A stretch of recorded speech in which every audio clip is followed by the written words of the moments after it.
Saudamos a todos os nossos queridos amigos e irmãos em Cristo Jesus. Seja bem-vindo ao estudo número 11 da lição As 7 Últimas Pragas. Vamos orar ao nosso Deus. Pai Santo que estás nos céus, em nome de Jesus, eu me aproximo do Senhor meu Deus, juntamente com os meus irmãos, em busca da sabedoria do céu, em busca do derramamento do Espírito Santo sobre nós para entendermos a Tua palavra profética. Ouve a nossa oração, Pai. Abre-nos a mente ao abrirmos a Tua palavra. É em nome de Jesus que pedimos. Amém. As 7 últimas pragas. Queridos, o capítulo 15 de Apocalipse é a introdução das 7 últimas pragas. Começa com a imagem dos 7 anjos segurando as 7 taças da ira divina. Mas antes de ocorrer o derramamento dessa ira, as 7 pragas, temos um vislumbre do povo de Deus no céu. Deus mostrou o futuro para o profeta João, mostrando o povo de Deus em pé sobre o mar de vidro em Apocalipse capítulo 15, versos 1 ao verso 4. Os fiéis foram descritos como os vencedores, que saíram vencedores da besta e da sua imagem e do seu sinal e do número do seu nome. Da besta que subiu do mar, ou seja, o poder papal, da sua imagem, os Estados Unidos, América do Norte, do seu sinal, ou seja, o sinal da besta, o domingo como um dia santificado, e do número do seu nome, 666. Estes foram vistos no capítulo 15, verso 1 a 4 de Apocalipse. Eles estão em pé, vitoriosos, cantando o cântico de Moisés e do Cordeiro. Na parte de domingo, o significado das 7 últimas pragas. Queridos, na Bíblia nós temos os juízos diretos de Deus e os juízos indiretos. O que é que nós entendemos por juízos diretos? São aqueles juízos causados diretamente por Deus. Como, por exemplo, o dilúvio, a destruição de Sodoma e Gomorra. São juízos diretos. Deus assume a responsabilidade deles. E também as 7 últimas pragas. Deus assume a responsabilidade das 7 últimas pragas, dizendo: esta é a manifestação da ira divina. Porém, existem juízos indiretos, que são permitidos por Deus, mas são provocados, são causados por Satanás. Nós podemos ver as calamidades, os tornados, os hurricanes, os terremotos, todas estas tragédias, as guerras, a violência, a destruição, são juízos indiretos. Como exemplo de juízos indiretos, temos também as 7 trombetas. O consentimento divino dado a Satanás para causar a destruição da terça parte da terra. As 7 trombetas aparecem como contrafações das 7 pragas. Assim como no Egito, as pragas de Deus foram imitadas por Satanás usando os feiticeiros de Faraó, assim também, queridos, a história se repete. As 7 últimas pragas, que são manifestações da ira divina, serão imitadas. Será uma contrafação feita por Satanás, destruindo a terça parte da terra. Você pode ver este paralelo neste gráfico que nós tiramos da lição da Escola Sabatina do ano de 1989, na página 126. Primeira trombeta, saraiva e fogo de mistura com sangue caem sobre a terra, e é destruída a terça parte da terra. A primeira praga é sobre a terra, sobrevêm aos homens úlceras malignas e perniciosas. Você pode observar que a primeira trombeta atinge a terra e a primeira praga atinge a terra. Existe a palavra terra em ambas. A segunda trombeta é uma grande montanha ardendo em chamas atirada ao mar, cuja terça parte se tornou em sangue, e morreu a terça parte das criaturas do mar. E a segunda praga, derramada também sobre o mar, que se torna em sangue, morrendo todo ser vivente que há no mar. A terceira trombeta é uma estrela ardendo como tocha, cai sobre a terça parte dos rios, e as fontes das águas tornando-os amargas. E a terceira praga cai sobre os rios e as fontes das águas que se tornam em sangue. A quarta trombeta é ferida a terça parte do sol, da lua e das estrelas. A quarta praga também é sobre o sol, que com seu intenso calor queima os homens com fogo. A quinta trombeta É aberto o poço do abismo e a fumaça escurece o sol e o ar. A quinta praga cai sobre o trono da besta, cujo reino se torna em trevas. Na sexta trombeta são soltos os 4 anjos que estavam atados junto ao rio Eufrates. A sexta praga cai sobre o rio Eufrates, secando suas águas, preparando o caminho para o Armagedon. E a sétima trombeta é aberto o templo celestial e revelada a arca do concerto, e sobrevêm relâmpagos, vozes, trovões, terremoto e uma grande saraivada. E a sétima praga, grande voz procedente do templo celestial, declara: está feito. E sobrevém também relâmpagos, vozes, trovões, terremotos e grande saraivada. Queridos, aqui vocês veem então o paralelo entre as 7 trombetas e as 7 pragas. Na parte de segunda-feira, o derramamento das últimas pragas. As 7 últimas pragas refletem as pragas derramadas sobre o Egito. A história se repete. Lá em Êxodo capítulo 7 até o capítulo 11, mostram as pragas sendo derramadas sobre o Egito.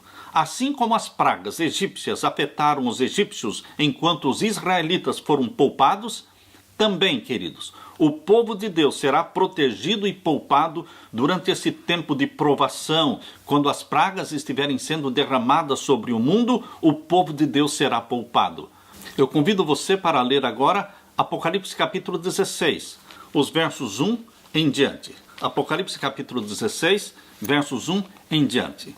Aqui lemos: E ouvi, vinda do templo, uma grande voz que dizia aos 7 anjos: Ide e derramai sobre a terra as 7 salvas da ira de Deus. E foi o primeiro, e derramou a sua salva sobre a terra, e fez uma chaga má e maligna nos homens que tinham o sinal da besta e que adoravam a sua imagem. Verso 3.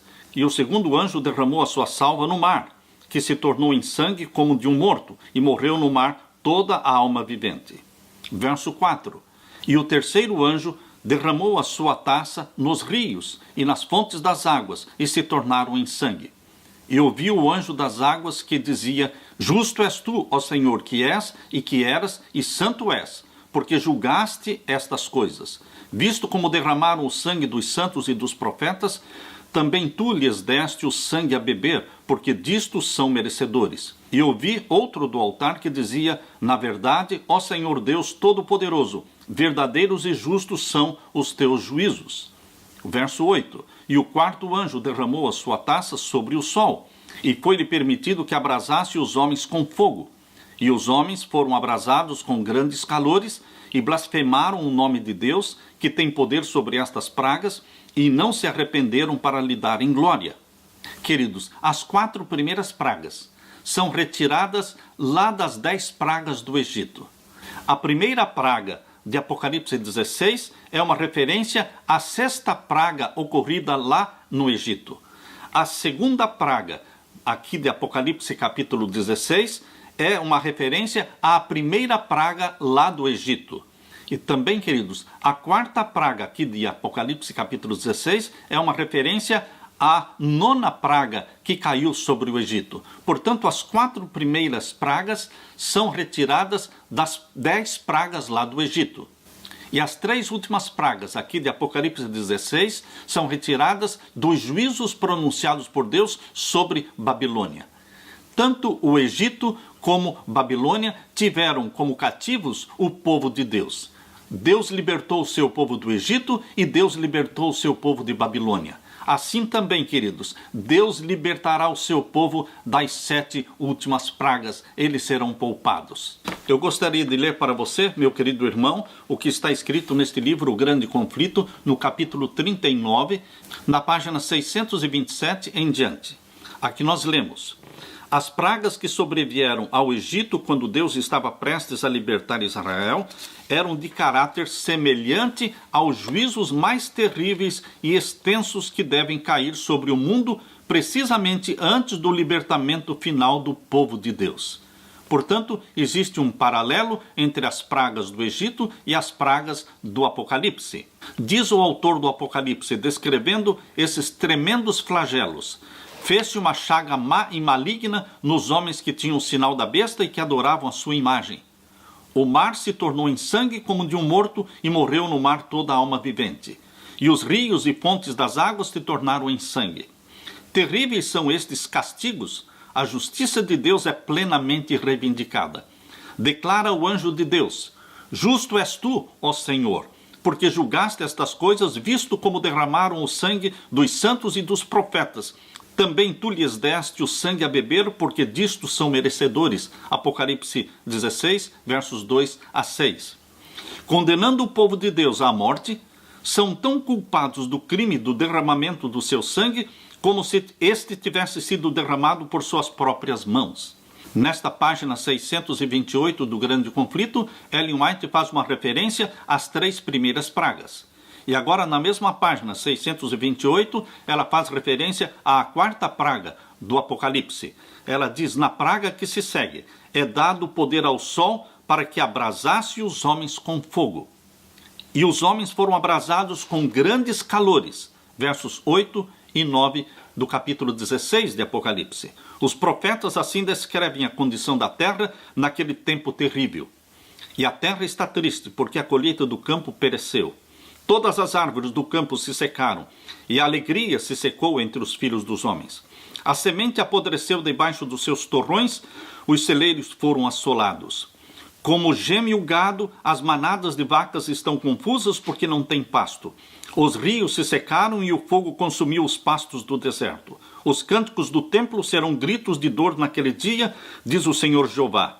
Muitos serão os cadáveres, em todos os lugares serão lançados fora em silêncio. Estas pragas, diz a serva de Deus, não são universais. Queridos, as pragas do Egito não foram universais. As 7 pragas do Apocalipse também não são universais. Ao contrário, os habitantes da terra teriam sido inteiramente exterminados. Contudo, as pragas do Apocalipse serão os mais terríveis flagelos que já foram conhecidos pelos mortais. Mas, meu querido irmão, para consolo e conforto seu e meu, aqui na página 629 do capítulo 39 do Grande Conflito, diz assim: o povo de Deus não estará livre de sofrimento, mas conquanto perseguidos, conquanto angustiados, conquanto suportem privações, não serão abandonados a perecer. Aleluia! Deus nunca abandona os seus filhos. Este é o nosso Deus a quem amamos. Aqui diz: o Deus que cuidou de Elias não desamparará nenhum dos seus abnegados filhos. Aquele que conta os cabelos da sua cabeça, deles cuidará, e no tempo de fome serão alimentados. Enquanto os ímpios estão a morrer de fome e pestilências, os anjos protegerão os justos, suprindo-lhes as necessidades. Aleluia! Para aquele que anda em justiça, é esta a promessa: o seu pão lhe será dado, e as suas águas serão certas. Os aflitos e necessitados buscam águas, e não as há, e a sua língua se seca de sede. Mas eu, o Senhor, os ouvirei. Eu, o Deus de Israel, os não desampararei. Isaías 33, 16, Isaías 41, verso 17. Isto que estamos lendo está na página 629 do livro O Grande Conflito. Agora eu convido você para ler comigo, queridos, a 5ª praga, capítulo 16 e o verso 10. E o 5º anjo derramou a sua taça sobre o trono da besta, e o seu reino se fez tenebroso, ou seja, em trevas, e eles mordiam as suas línguas de dor. Por causa das suas dores e por causa das suas chagas, blasfemaram do Deus do céu e não se arrependeram das suas obras. A 5ª praga cai sobre o trono da besta, Roma papal, Vaticano. Queridos, aqui está muito claro. As 3 últimas pragas do Apocalipse estão atingindo Roma papal, Babilônia. Este também será o assunto de Apocalipse 17, a visão que Deus deu para João. Este também é o assunto de Apocalipse capítulo 18, quando Deus diz: sai dela, povo meu. Queridos, este poder que domina o mundo hoje, este poder político-religioso que dominou o mundo durante a Idade Média por 1260 anos, que perdeu a supremacia papal em 1798 e que está lutando para recuperar a supremacia papal agora no tempo do fim, exatamente quando sair o decreto dominical e for aprovado no mundo todo. O poder papal novamente dominará o mundo, terá recuperado a supremacia perdida. Queridos, esta Babilônia espiritual, esta Roma papal, a Bíblia diz aqui em Apocalipse 16 que a quinta praga cai especificamente sobre o trono da besta. Viveram em delícias, mataram os filhos de Deus, mataram os santos e os profetas. Mas agora chegou o momento de Deus dar a retribuição. Por isso diz aqui que a quinta praga cai sobre o trono da besta, que se torna em trevas, e mordiam as suas línguas de dor.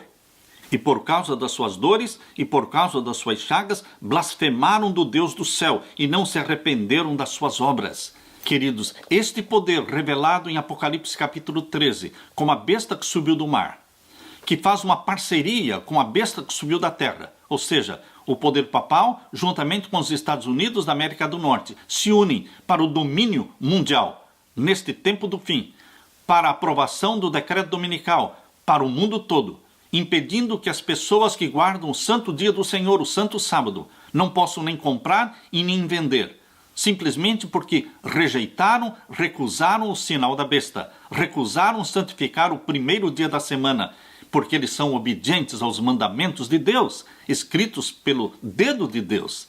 Queridos, nenhuma destas pragas atingirá os filhos obedientes de Deus. Mas como diz aqui em Apocalipse 16, verso 2, as pragas vão atingir quem? Os homens que tinham o sinal da besta, a santificação do domingo, e que adoravam a sua imagem, se submeteram às imposições feitas pelos Estados Unidos da América do Norte. Sim, queridos, nós estaremos protegidos pelo nosso Pai Celestial. Não há nada a temer. Nosso pão e nossa água serão certos. Aleluia! Na parte de terça-feira, o secamento do rio Eufrates. Agora nós chegamos na sexta praga. Abra sua Bíblia e vamos ler aqui em Apocalipse capítulo 16 e o verso 12. Capítulo 16, verso 12 diz: E o sexto anjo derramou a sua taça sobre o grande rio Eufrates, e a sua água secou-se, para que se preparasse o caminho dos reis do Oriente. E da boca do dragão, e da boca da besta, e da boca do falso profeta, vi sair 3 espíritos imundos semelhantes a rãs, porque são espíritos de demônios que fazem prodígios, os quais vão ao encontro dos reis de todo o mundo, para os congregar para a batalha naquele grande dia do Deus Todo-Poderoso. Queridos, aqui nós vemos a sexta praga, ela cai sobre o grande rio Eufrates.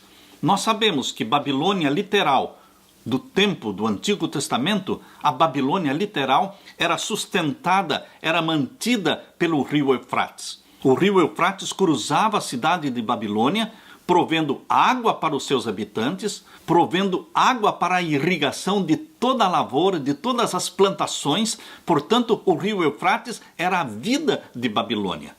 Mas aqui, queridos, na sexta praga, fala que o rio Eufrates vai secar. É uma referência à Babilônia literal que está sendo aplicada para a Babilônia espiritual. A Babilônia literal caiu exatamente pelo secamento do rio Eufrates. Foi quando Ciro, o rei persa, desviou o rio Eufrates.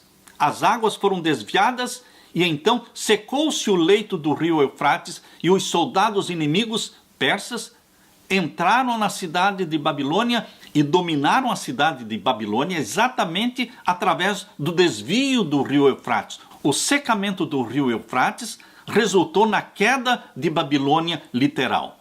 Agora, queridos, aqui no capítulo 16, aliás, em todo o Apocalipse, Babilônia é a espiritual, é um sinônimo de Roma. Quando você lê a palavra Babilônia no Apocalipse, entenda como sendo Roma, Roma papal. Portanto, o secamento do Eufrates agora, na sexta praga, a Bíblia diz que águas em profecia são o quê? povos, multidões e línguas. Abra sua Bíblia aqui no capítulo 17. Abra sua Bíblia no capítulo 17 e vamos ver o verso 1 e o verso 15.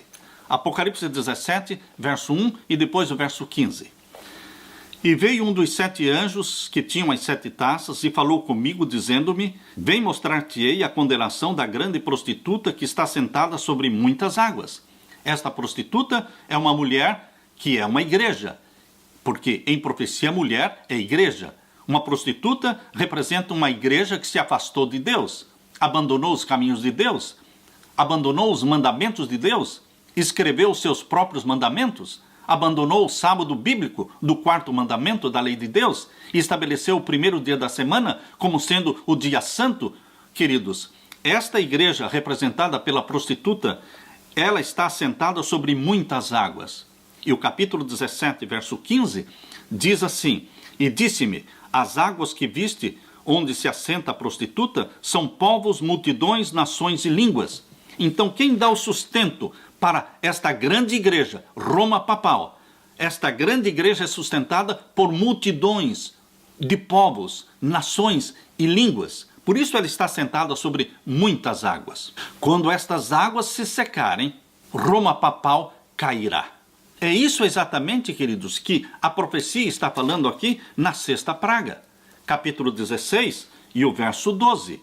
E o 6º anjo derramou a sua taça sobre o grande rio Eufrates, e a sua água secou-se. Assim como a queda da Babilônia literal ocorreu como resultado do secamento do rio Eufrates, assim também a Babilônia espiritual, Roma Papal, vai cair. Por quê? Os povos, multidões e línguas que dão apoio a ela deixarão de dar apoio, retirarão o seu apoio. Exatamente como está escrito na profecia do capítulo 17. Volte a sua atenção agora para a profecia do capítulo 17 e agora o verso 16. Vejam que aqueles que apoiaram Roma Papal vão retirar o apoio, provocando então a sua queda. Capítulo 17 de Apocalipse e o verso 16. E os 10 chifres que viste na besta são os que aborrecerão a prostituta e a porão desolada e nua e comerão a sua carne e a queimarão no fogo. Quando você lê o capítulo 17, verso 12, diz que estes 10 chifres foram os mesmos que deram poder ao papado para que reinasse e dominasse o mundo. Mas estes mesmos poderes que deram autoridade à besta papal para dominar o mundo vão retirar o seu apoio. Vamos ler então capítulo 17, verso 12. E os 10 chifres que viste são 10 reis, que ainda não receberam o reino, mas receberão poder como reis por 1 hora, juntamente com a besta. Estes têm um mesmo intento e entregarão o seu poder e autoridade à besta. O poder papal é a besta que subiu do mar, que vai dominar o mundo, com o apoio destes 10 reinos. Mas Apocalipse 17, verso 16, também revela que eles vão retirar este apoio. Haverá um secamento do rio Eufrates, ou seja, não mais Babilônia papal terá o apoio de todos os povos, todos os governos da terra, queridos. Por isso a profecia está mencionando que o secamento do rio Eufrates. Volte a ler agora o capítulo 16, verso 12 e 13. O secamento do rio Eufrates prepara o caminho para os reis do Oriente. Queridos, os reis do Oriente, na Babilônia literal, foram Ciro e Dario. Ciro, o rei persa, e Dario, o seu tio, que era Medo. Queridos, os medos e os persas, Ciro e Dario, eram os reis do Oriente que derrubaram Babilônia através do secamento do rio Eufrates. Ciro, na Bíblia, é um símbolo de Jesus. Ciro, na Bíblia, é chamado por Deus de meu pastor, que vai libertar o meu povo. Queridos, Ciro representa Jesus que vem para libertar o seu povo, novamente, de Babilônia. Queridos, a história se repete. Ciro libertou o povo de Deus de Babilônia literal. Jesus Cristo virá para libertar o seu povo da Babilônia espiritual, que é Roma papal. Por isso diz aqui que o secamento do rio Eufrates prepara o caminho para a vinda de Jesus Cristo, para a grande batalha do Armagedon, onde Jesus Cristo sairá vitorioso, libertando o seu povo da Babilônia espiritual, de Roma papal. E agora o verso 13. E da boca do dragão, e da boca da besta, e da boca do falso profeta, vi sair 3 espíritos imundos semelhantes a rãs. Aqui você vê a trindade satânica. O dragão é Satanás. A besta que subiu do mar é o papado. E o falso profeta é os Estados Unidos, com seu protestantismo apostatado. Satanás, o papado e os Estados Unidos estão unidos para o domínio mundial, para batalhar contra o Cordeiro, que é Jesus Cristo. Mas o Cordeiro os vencerá. Abra sua Bíblia em Apocalipse capítulo 17 e o verso 14. Apocalipse capítulo 17, verso 14, menciona a vitória do Cordeiro. Aqui lemos, Apocalipse 17, verso 14. Estes combaterão contra o Cordeiro. Quem? O dragão, Satanás, a besta que subiu do mar, o papado, e os Estados Unidos da América do Norte, a besta que subiu da terra. Estes combaterão contra o Cordeiro, e o Cordeiro os vencerá. Aleluia! Bendito seja Deus! Jesus Cristo nunca perdeu nenhuma batalha. Mesmo quando Jesus Cristo morreu na cruz, não foi uma derrota. Foi a maior de todas as vitórias. Cristo esmagando a cabeça da serpente. Aleluia! Cristo morrendo por você e por mim. E Cristo não ficou na sepultura, ele ressuscitou, deixou o túmulo aberto, a sepultura vazia. Cristo vitorioso. Queridos, aqui diz, o Cordeiro os vencerá, porque é o Senhor dos senhores e o Rei dos reis. Vencerão também os que estão com ele. Quem está com o Cordeiro? Eu estou, você está. Aqueles que foram selados pelo selo do Deus vivo estão com o Cordeiro. Não sofrerão as pragas, não padecerão de fome e de sede, porque Jesus Cristo os apacentará, os alimentará. Vencerão também os que estão com ele, chamados de eleitos e fiéis. Você é chamado por Deus de eleito e fiel. Deus te escolheu e você respondeu à escolha divina. Deus te chamou e você respondeu ao chamado divino, dizendo, eis-me aqui, Senhor, envia-me a mim. Queridos, voltando agora para a sexta praga, no capítulo 16. Capítulo 16, verso 13, nós estamos lendo.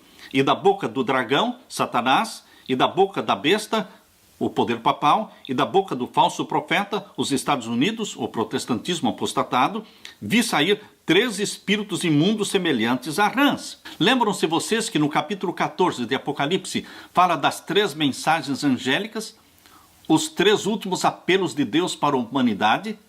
Queridos, agora existem as 3 mensagens angélicas do demônio, as 3 mensagens angélicas de Satanás, representadas aqui pelos 3 espíritos imundos. São 3 demônios, são 3 anjos de Satanás. Quais são estas 3 mensagens angélicas falsas? Primeira, o ecumenismo, reunindo todas as igrejas debaixo do guarda-chuva do poder papal.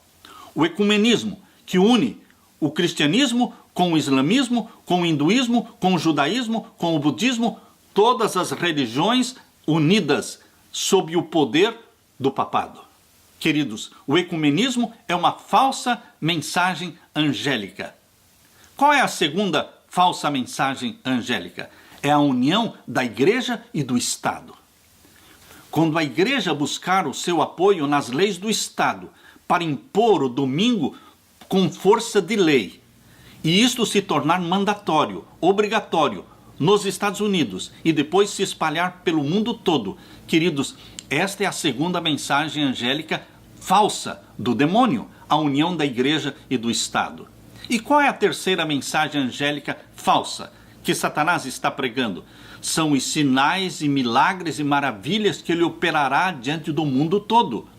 Queridos, Satanás enganará o mundo, diz aqui no capítulo 13, abra sua Bíblia, no capítulo 13, vamos ler aqui no verso 14. Eis aí a terceira mensagem angélica falsa. Capítulo 13, verso 14.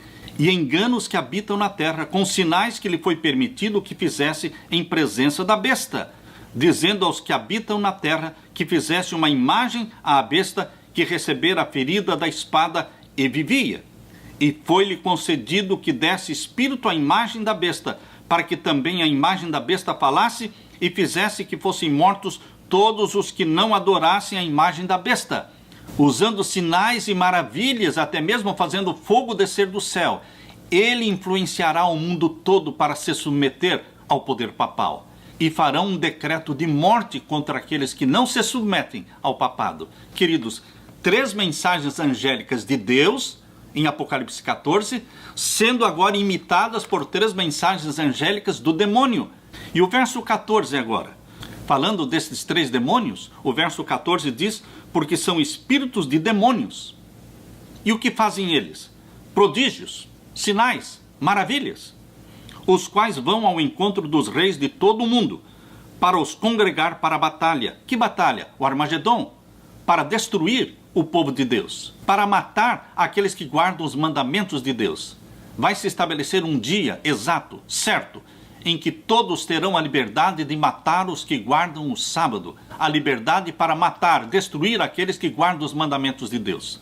Vocês se lembram do que aconteceu nos tempos da rainha Esther e do rei Assuero, quando, influenciados por Amã, foi feito um decreto para tirar a vida de todos os judeus. Mas, queridos, Deus se levantou em defesa do seu povo. Deus usou a rainha Esther, e o decreto de morte não se concretizou. Nenhum judeu morreu naquele decreto de morte aprovado contra o povo de Deus nos tempos do rei Assuero. Assim também, agora no tempo do fim, um decreto de morte será feito contra todos os observadores dos mandamentos de Deus. Mas fique tranquilo e seguro nas mãos de Jesus, porque nenhum dos filhos de Deus selados pelo selo do Deus vivo, nenhum deles perderá a vida por este decreto de morte. Por quê? A vitória será de Jesus Cristo. Queridos, aqui diz no verso 15: eis que venho como ladrão. Para os ímpios, Jesus vem como um ladrão, porque eles não esperam. Mas para você, que vive com os olhos no céu, com a sua cabeça no céu, estudando a palavra de Deus e aguardando dia após dia a volta de Jesus, então, para você, a volta de Jesus não será como ladrão. Eis que venho como um ladrão. Bem-aventurado aquele que vigia. Você é aquele que vigia e guarda os seus vestidos para que não ande nu. Você está vestido com a vestimenta branca da justiça de Cristo. Sim, só a vestimenta da justiça de Jesus Cristo pode cobrir a nudez causada pelo pecado. E você não anda nu porque você está vestido com vestidos brancos, de linho fino e resplandecente. E não se vejam as suas vergonhas. Agora, queridos, vamos para a parte de quarta-feira. Quarta-feira, último grande engano de Satanás. Em sua segunda vinda, descrita de forma majestosa, maravilhosa, em Apocalipse capítulo 19, Jesus Cristo retorna para libertar o seu povo. Abra sua Bíblia agora, em Apocalipse capítulo 19. Aqui nós lemos Apocalipse capítulo 19 e vamos ver o verso 11 em diante.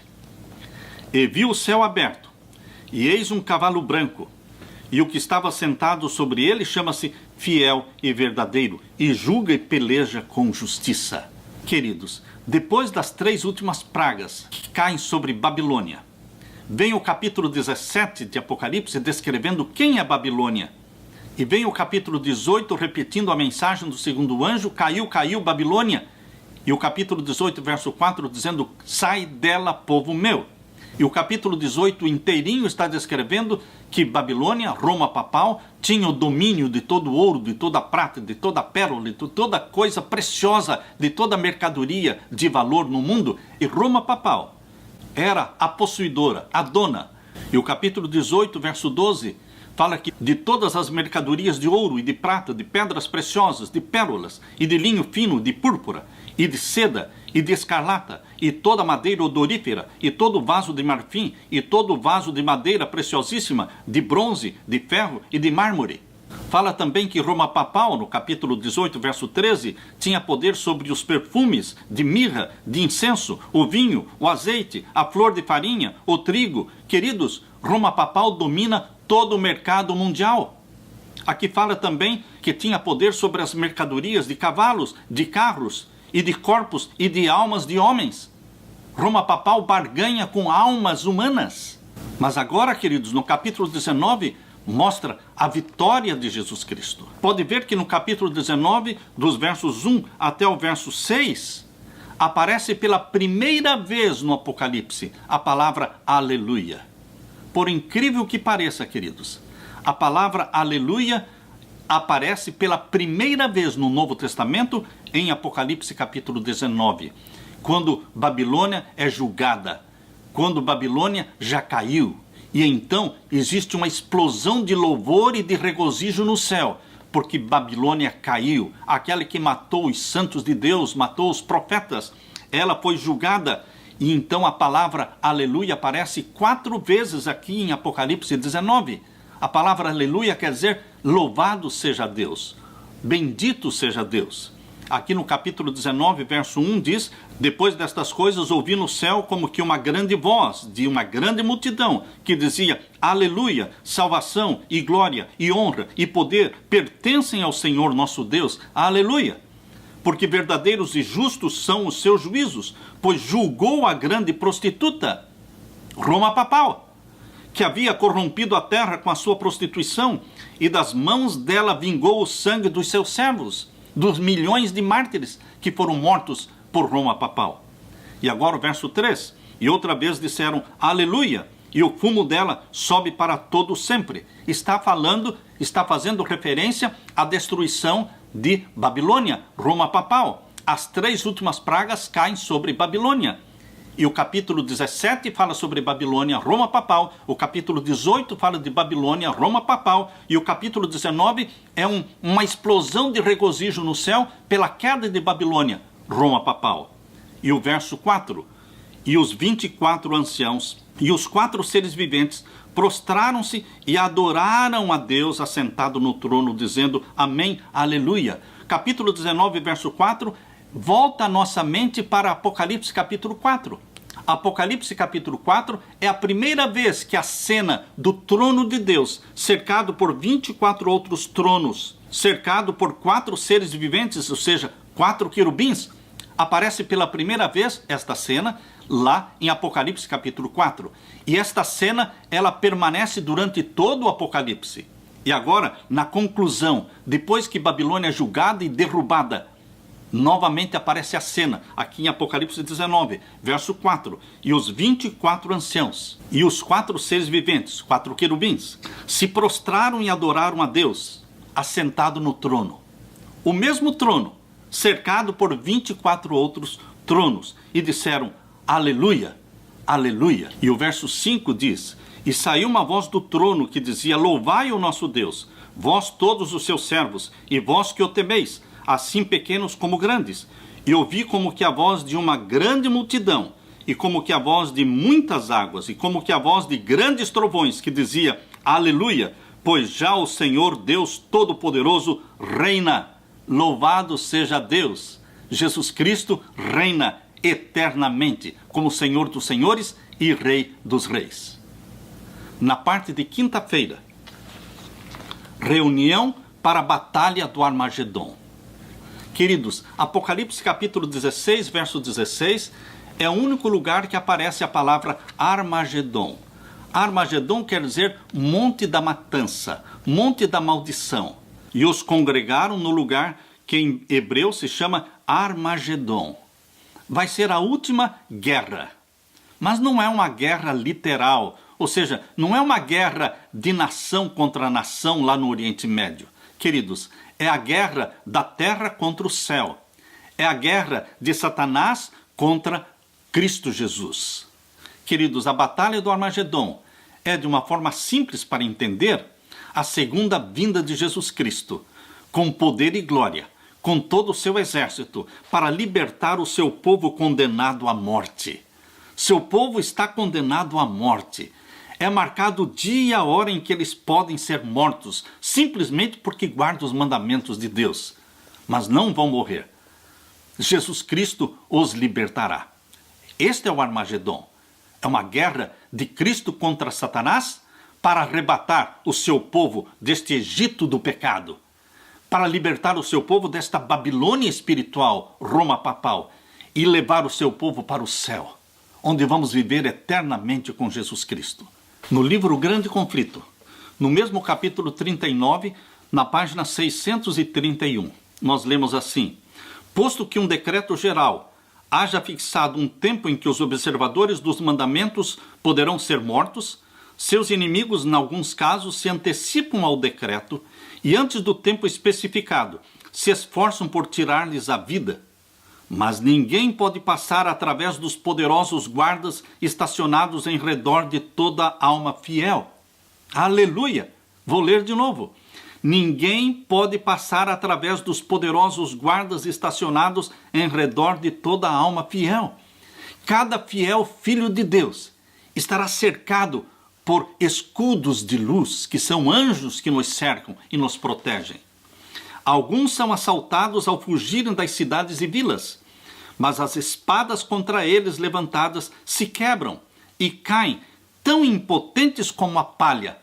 Aleluia! Outros são defendidos por anjos sob a forma de guerreiros. E no capítulo 40 do livro Grande Conflito, na página 635, nós lemos: o povo de Deus, alguns nas celas das prisões, outros escondidos nos retiros solitários das florestas e montanhas, pleiteia ainda a proteção divina, enquanto por toda parte grupos de homens armados, instigados pelas hostes de anjos maus, se estão preparando para a obra da morte. É então, na hora de maior aperto, que o Deus de Israel intervirá para o livramento dos seus escolhidos. Com brados de triunfo, zombaria e imprecação, multidões de homens maus estão prestes a cair sobre a presa, quando eis um denso negror mais intenso do que as trevas da noite cai sobre a terra. Então o arco-íris, resplandecendo com a glória do trono de Deus, atravessa os céus e parece cercar cada um dos grupos em oração. As multidões iradas subitamente se detêm, silenciam seus gritos de mofa. É ouvida pelo povo de Deus uma voz clara e melodiosa dizendo: olhai para cima, olhai para cima. E levantando os olhos para o céu, contemplam o arco da promessa. E de seus lábios ouvem o pedido, apresentado ante seu Pai e os santos anjos: aqueles que me deste, quero que onde eu estiver, também eles estejam comigo. João 17, verso 24. Jesus Cristo não te abandona. Ele, como disse lá em João 17, 24, continua dizendo: aqueles que me deste, Pai. Jesus fala: Pai, aqueles que me deste, eu quero que onde eu estiver, eles estejam também. Por isso Jesus Cristo volta em poder e glória, com todos os seus anjos, para buscar os escolhidos. Por isso essa descrição majestosa da volta de Jesus Cristo aqui em Apocalipse capítulo 19. Capítulo 19, verso 11 em diante. E vi o céu aberto, e eis um cavalo branco, e o que estava sentado sobre ele chama-se Fiel e Verdadeiro. É Jesus, o fiel e verdadeiro. É ele que julga e peleja com justiça. E o verso 12. E os seus olhos eram como chamas de fogo. Aleluia! São os olhos do meu Salvador Jesus. E sobre a sua cabeça havia muitos diademas. O Papa tem uma coroa com 3 níveis. Mas, queridos, Jesus Cristo, ele vem coroado com muitos diademas. E tinha um nome escrito que ninguém sabia senão ele mesmo. E agora o capítulo 19, verso 13. E estava vestido de uma veste salpicada de sangue. Jesus está vestido de uma veste salpicada de sangue. Ele pisou sozinho o lagar. Ninguém estava comigo, diz lá em Isaías, capítulo 63, versos 1 a 3. Jesus Cristo fala: eu pisei o lagar sozinho, e minha roupa ficou toda manchada, salpicada de sangue. Jesus Cristo salvou você e a mim, queridos, mas isto lhe custou sangue. Ele suou sangue no jardim do Getsemane. Ele derramou seu sangue no monte do Calvário. Por isso, nesta guerra contra o pecado, ele tem as suas vestes salpicadas de sangue. São sinais de sangue que mostram a vitória de Cristo, são sinais de sangue que salpicam a roupa de Jesus Cristo, mas que lembram você e a mim da vitória de Jesus Cristo, e porque nós fomos comprados pelo ouro do sangue de Jesus Cristo e pela prata das suas lágrimas. E agora, o verso 14. E seguiam-no os exércitos no céu, em cavalos brancos, e vestidos de linho fino, branco e puro. Quem são estes que também vêm com Jesus Cristo montados em cavalos brancos, vestidos de linho fino, branco e puro? Queridos, não podemos tirar o texto fora do contexto. No próprio capítulo 19, descreve quem são estes vestidos de linho puro, branco, resplandecente. Capítulo 19, versos 7 e 8. Regozijemo-nos e alegremo-nos e demos-lhe glória, porque vindas são as bodas do Cordeiro, e já sua esposa se aprontou. E agora o verso 8. E foi-lhe dado que se vestisse de linho fino, puro e resplandecente, porque o linho fino são as justiças dos santos. Queridos, será que existe uma multidão no céu que saiu vitoriosa sobre o pecado, que ressuscitou com Jesus Cristo e que subiu ao céu com Jesus Cristo e que agora, na sua segunda vinda, Jesus Cristo virá? Aqui diz, montado num cavalo branco, mas também todos estes salvos, vitoriosos sobre o pecado, vestidos com a justiça de Cristo, representada pelos vestidos de linho puro, fino, branco e resplandecente. Eles vêm com Jesus Cristo. Todos os anjos vêm com Jesus Cristo. Mas estes, vestidos de linho puro, queridos, eles estão montados sobre cavalos brancos, eles estão mais próximos de Jesus Cristo, porque são os irmãos de Jesus Cristo, que ressuscitaram com ele, como primícias dos mortos. Agora eles vêm com Jesus Cristo para buscar a grande seara de mortos que serão ressuscitados e levados para o céu.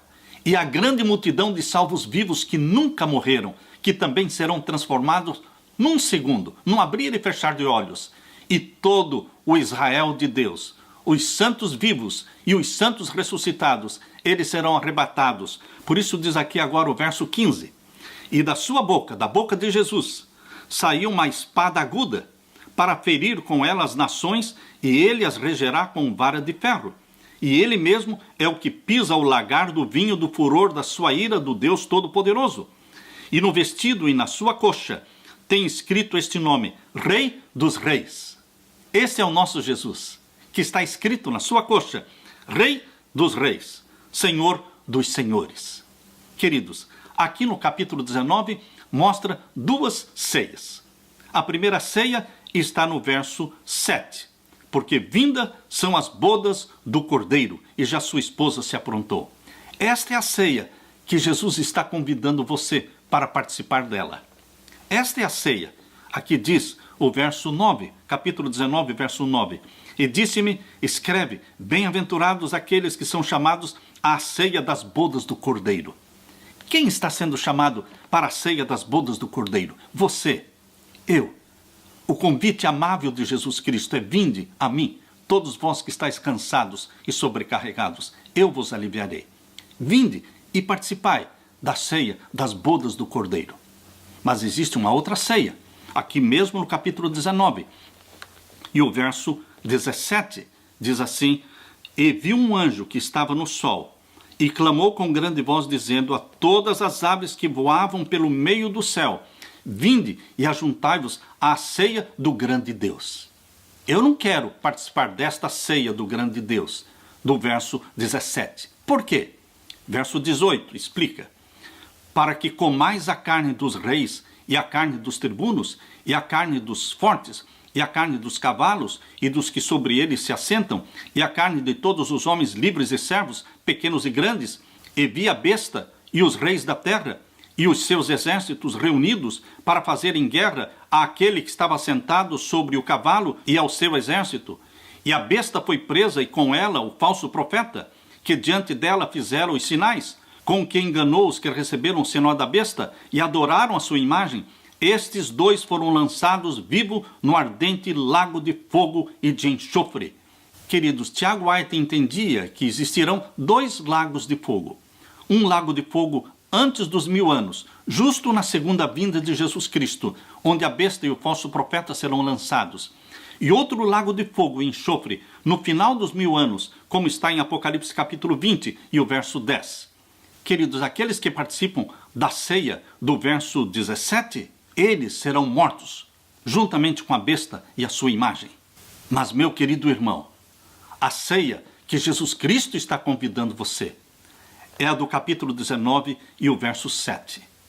Porque vindas são as bodas do Cordeiro, e já sua esposa se aprontou. E eu deixo agora aqui o convite para você, no verso 9. E disse-me, escreve, bem-aventurados aqueles que são chamados à ceia das bodas do Cordeiro. E disse-me, estas são as verdadeiras palavras de Deus. Deixo com você, meu querido irmão, o convite para a ceia das bodas do Cordeiro. Você e eu estaremos lá, pela graça de Jesus Cristo. Fique, pois, a paz de Jesus com você. É a minha oração. Amém.